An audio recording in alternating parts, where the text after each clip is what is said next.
SSC পরীক্ষার্থী 2024 তোমাদের আজকে রেজাল্ট দেবে আর মাত্র কয়েক ঘন্টা পর। তবে রেজাল্টে যাদের 1-2 সাবজেক্ট ফেল আসবে, সাথে সাথে এই পদ্ধতি অবলম্বন করতে হবে। এই পদ্ধতি অবলম্বন করলে তোমাদের রেজাল্ট কিন্তু পরিবর্তন হতে পারে। সেই পদ্ধতি কি, নিয়মটা কি বলে দেবো আজকের এই ভিডিওটির মাধ্যমে। এবং যা করতে হবে A to Z রেজাল্ট বিষয়ে সর্বশেষ আপডেট দেব। তোমাদের কাঙ্ক্ষিত রেজাল্ট আর মাত্র কিছুক্ষণ পর প্রকাশিত হবে। তবে দেখা যাবে অনেক পরীক্ষার্থী কিন্তু 1-2 সাবজেক্টে ফেল করবে। তারা কিন্তু একটা ভুল করে, ফেল যদি আসে তাহলে সাথে সাথে এই ভুলটা করে। কি ভুল সেটাও বলে দেবো আজকের এই ভিডিওটি। তোমরা সবাই দেখবে আর ভিডিওটি নিজ দায়িত্বে সবার মধ্যে শেয়ার করে দেবে, যেন অন্যরাও দেখে উপকৃত হতে পারে।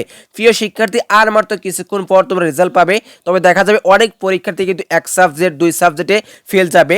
তবে তোমার রেজাল্ট যদি কোনো কারণে ফেল চলে আসে, তোমাকে প্রথমে ধৈর্য ধারণ করতে হবে। এরপর যখন তোমাকে বোর্ড থেকে বোর্ড চ্যালেঞ্জ করার নোটিশ দিবে, তখন কিন্তু বোর্ড চ্যালেঞ্জ করতে পারো। বোর্ড চ্যালেঞ্জ করলে কিন্তু তোমার রেজাল্ট পরিবর্তন হতে পারে। তুমি ধৈর্য ধারণ করে তুমি বোর্ড চ্যালেঞ্জ করবে। বোর্ড চ্যালেঞ্জ করার নিয়মটা কিন্তু আমরা ইতিমধ্যে বলে দিয়েছি। বোর্ড চ্যালেঞ্জ করলে তোমার কিন্তু রেজাল্ট পরিবর্তন হতে পারে, এই কাজটা করবে। প্রিয় শিক্ষার্থী, আজকের মতো আপডেট এখানে শেষ।